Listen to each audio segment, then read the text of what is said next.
नमस्कार दोस्तों, मैं अंकुर और आपका स्वागत करता हूं नॉलेज फैक्ट्री चैनल पर। तो आज हम बात करने वाले हैं 20,000 लाख करोड़ के जो पैकेज रिलीज़ किया गया है भारतीय सरकार के द्वारा, उसके ऊपर जिसका की जानकारी प्रधानमंत्री द्वारा देश के संबोधन में दी गई थी और सेंट्रल गवर्नमेंट निर्मला सीतारमण के द्वारा पैकेज की पूरी जानकारी लोगों को प्रस्ताव में बताया गया था।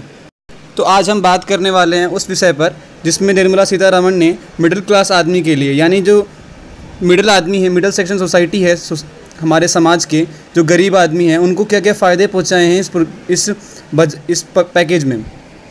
तो चलिए चर्चा शुरू करते हैं इस पैकेज के बारे में। तो सरकार की पहली मदद ये थी कि गरीब आदमी तक सीधी मदद पहुंचा सके सरकार इस पैकेज के द्वारा। तो इसलिए सरकार ने अपनी इस पैकेज का बहुत बड़ा हिस्सा गरीबों के लिए निकाला है। तो सरकार ने इसके लिए दो उपाय किए थे।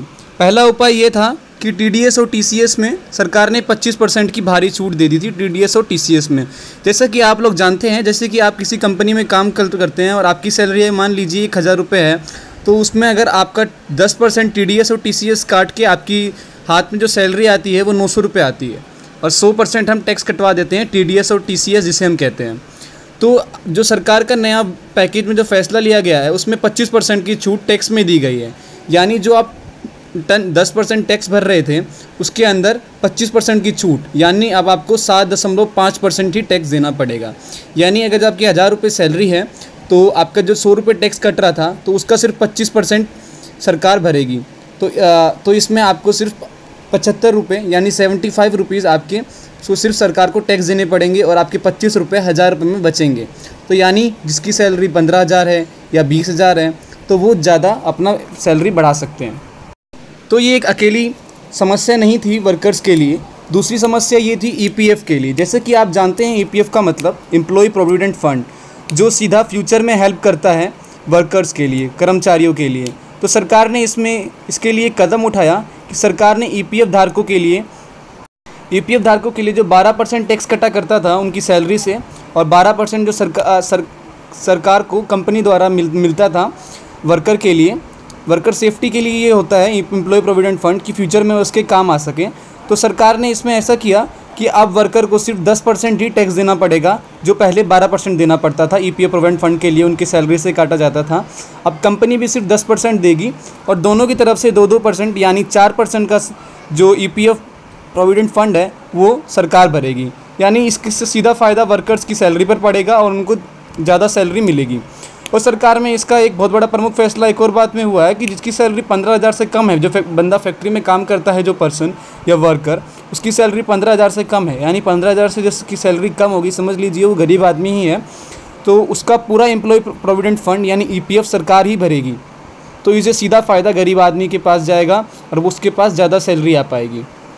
इससे सीधा फ़ायदा 72 लाख वर्कर्स को होगा और 3.5 लाख कंपनियों को सीधा फ़ायदा होगा। जैसे कि आप जानते हैं कि इस कोरोना वायरस कोविड-19 की सिचुएशन में सबसे ज़्यादा जो झेल रहा है वो सोसाइटी, गरीब आदमी और कंपनी भी बहुत कुछ झेल रही है। जैसे कि आप कई लोग कहते होंगे कि जिस कंपनी को हमने अपने 10 साल या 15 साल काम करके दिए, आज वो इस परिस्थिति में हमारी मदद क्यों नहीं कर रहा। तो आपको भी एक बात समझनी चाहिए कि कंपनी के पास पैसा नहीं होता। कंपनी का जो प्रॉफिट होता है वो हमेशा मार्केट में वो लोग घुमाते रहते हैं, यानी पैसों से पैसा ही बनता है। यानी अगर कंपनी का कोई प्रॉफिट होता है तो वो उस पैसे को कहीं इन्वेस्ट कर देते हैं, तो वो जो वर्कर्स का जो फंड होता है उसके अंदर काफ़ी पैसे नहीं होते। तो कंपनी को इस समय टैकल करने में बहुत दिक्कत हो रही है। तो सरकार ने उनके लिए कई और फैसले लिए हैं।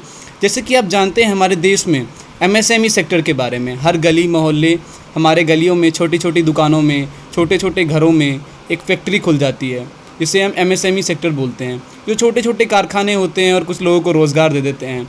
हम समझते हैं कि वो बहुत कम लोगों को रोज़गार देते हैं कि एक फैक्ट्री में एक फैब्रिकेटर जो कॉलोनी में बन जाए, कपड़े का उत्पादन करे, उसमें कितने लोग काम करते हैं? 50 से 60। लेकिन ऐसी सैकड़ों कंपनी हमारे इंडिया में काम कर रही हैं जो 11 करोड़ लोगों को रोज़गार देती हैं और सरकार की जीडीपी में अपना 30% हिस्सा सदैव बनाए रखी हुई है।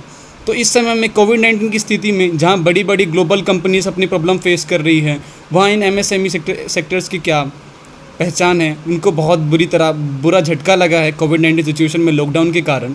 और इसके साथ साथ जो एमएसएमई सेक्टर में जो काम करने वाले गरीब आदमी हैं, वर्कर्स हैं, उनकी फैमिली को भी बहुत नुकसान हुआ है। इससे सीधा पलायन की की मजबूरी आई है लोगों के लिए, और वो पैदल यात्रा ही निकल चुके हैं पलायन करने के लिए अपने स्टेट्स के अंदर। ये भारत का 40% निर्यात करती है। यानी जो सरकार कहती है made in India, made in India, make in India, तो सरकार को एक बात भी सरकार ने समझी है कि जो 40% जो मैन्युफैक्चर है, यानी जो 40% निर्यात हो रहा है देश के अंदर, जो बन रहा है वो मेड इन इंडिया, वो इन्हीं छोटे छोटे MSME सेक्टर से ही बन रहा है। तो समझ सकते हैं कि हमारे GDP में कितना बड़ा हिस्सा रखता है। जिस सरकार ने इनके लिए बहुत महत्वपूर्ण काम किया है। सरकार ने इनके लिए 3 लाख करोड़ का लोन पास कर दिया है, जिसके अंतर्गत ये कहा है सरकार ने कि आपकी किसी भी कंपनी, कोई सी भी MSME सेक्टर है, उसको अपनी ग्रोथ के लिए अब रुकना नहीं पड़ेगा। वो बैंक जाए, लोन ले, वो 4 साल के बाद अपना लोन की भरपाई कर सकती है और 1 साल बाद भी अपना इंटरेस्ट दे सकती है। सरकार की एक बात मुझे बहुत पसंद आई इसमें कि ये थी कि सरकार ने 100% गारंटी ली है लोन देने के लिए। यानी MSME सेक्टर का खुल के सरकार सपोर्ट कर रही है।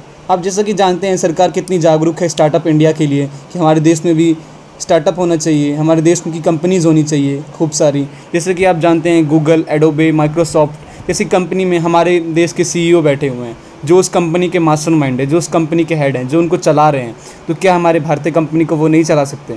हमारे देश में दिक्कत है तो सिर्फ स्टार्टअप्स की, कि लोग आगे बढ़ें और उनको प्रोत्साहन मिले तो वो भी आगे चल के कुछ अच्छा करेंगे। तो भारत सरकार ने एक और कदम उठाया है इसके अंदर कि भारत सरकार ने MSME की डेफिनेशन ही पूरी चेंज कर दी। यानी जो MSME की डेफिनेशन थी पूरी चेंज कर दिया, उसके पूरे लॉस चेंज कर दिए, उसका सब कुछ चेंज कर दिया। इन्वेस्टमेंट और जितना वो इन्वेस्ट कर सकती है उसको बिल्कुल चेंज कर दिया और उनके सपोर्ट में चेंज किया। या ऐसा नहीं है कि सरकार ने अपने फ़ायदे के लिए MSME सेक्टर को पीछे छोड़ दिया, ऐसा नहीं है। सरकार ने उनकी सपोर्ट के लिए वो काम किया है। जैसे कि सरकार ने ऐसा किया है कि सरकार ने 3 भागों में बांट दिया है कंपनी को, माइक्रो, स्मॉल इंटरप्राइजेस और मीडियम इंटरप्राइजेस। तो समझ लीजिए माइक्रो सबसे छोटी कंपनी है, जो सिर्फ 25 लाख तक का इन्वेस्ट कर सकती है पर 1 महीने के अंदर, सालाना 1 करोड़ का। तो सरकार ने ऐसा किया है माइक्रो कंपनी के लिए, जो पहले 25 लाख का ही इन्वेस्ट कर पाती थी, अब वो 1 करोड़ तक का इन्वेस्ट कर सकती है 1 महीने के अंदर, और सालाना 5 करोड़ तक का इन्वेस्ट कर सकती है। इससे सीधा फ़ायदा उन कंपनी को होगा जो माइक्रो कंपनीज़ हैं। और सरकार ने स्मॉल इंटरप्राइजेस कंपनी के लिए ऐसा किया है कि अब वो 10 करोड़ रुपए हर महीने इन्वेस्ट कर सकती है। तो यानी स्मॉल इंटरप्राइजेस हर महीने 10 करोड़ तक का इन्वेस्ट कर सकती है और सालाना 50 करोड़ तक का एनुअली अपना इन्वेस्टमेंट कर सकती है। और जैसे कि मीडियम इंटरप्राइजेस जो है, जो उससे बढ़कर है, वो 20 करोड़ तक का मंथली इन्वेस्टमेंट और 100 करोड़ तक का एनुअली इन्वेस्टमेंट कर सकती है। सरकार का सीधा कदम ये है कि जो लोकल कंपनीज़ हैं, जो हमारे देश में निर्यात जो कंपनी कर रही है, उनको कई ज़्यादा सपोर्ट मिले और वो लोकल टू वोकल की राह में निकल जाएं। सरकार ने इसमें चेंजेस इसलिए किए हैं डेफिनेशन MSME सेक्टर के लिए कि वो ग्लोबल कंपनी से सीधा बीटअप नहीं कर पा रही थी ग्लोबल कंपनीज़ को। वो ग्लोबल कंपनीज़ के आगे कई कमज़ोर थी, क्योंकि जो माइक्रो कंपनीज़ हैं इंडिया में, वो 25 लाख तक का इन्वेस्ट कर सकते हैं। समझ लीजिए इनका प्रोडक्शन कितना कम होगा। तो इसके लिए सरकार का मैं इसका स्वागत करता हूँ इस कदम में, और सरकार ने सही में बहुत अच्छा काम किया है इसके लिए। और सरकार ने एक और काम आत्मनिर्भर अभियान के लिए किया है कि सरकार ने जो जितना भी पैकेज होता है गवर्नमेंट पैकेज, जैसे यानी कि कोई रोड बन रहा है, कोई ब्रिज बन रहा है, तो यानी 200 करोड़ से ऊपर का पैकेज आप किसी बाहरी कंपनी को दे ही नहीं सकते। आप मतलब आपको वो पैकेज इंडियन कंपनीज़ को ही देना पड़ेगा। यानी कोई ब्रिज बन रहा है तो सिर्फ इंडियन कंपनीज़ को ही मिलेगा वो प्रोजेक्ट, यानी सीधा इन्वेस्टमेंट हमारे देश की कंपनीज़ को मिलेगा, ज़्यादा रोज़गार बनेगा, हमारे देश का पैसा देश में ही रहेगा। कई फ़ायदे हैं इससे। सरकार ने एक और काम किया है इसके अंदर कि 50,000 करोड़ का लोन सरकार ने उन कंपनीज़ को दिया है जो बंद होने की कगार पर है।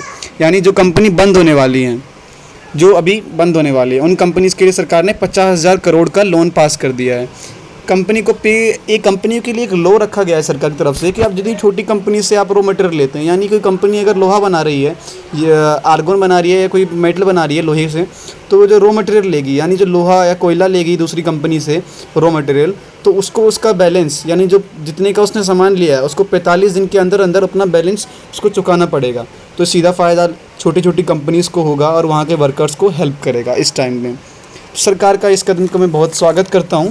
और मोदी जी का जैसा कि कहा था देश के संबोधन में मोदी जी ने कि 5 पिलर जो आत्मनिर्भर अभियान बनाने के लिए भारत को मदद करेंगे, economy, infrastructure, system, demography and demand. ये सच में एक महत्वपूर्ण कदम है और हमें इसका स्वागत करना चाहिए और हमें अपने जितने भी लोकल प्रोडक्ट्स हैं उनको ग्लोबली स्टैंड अप करना चाहिए। सो Thanks for watching, brothers and sisters. Stay tuned, and if you have any feedback, write it on a comment box. Stay tuned.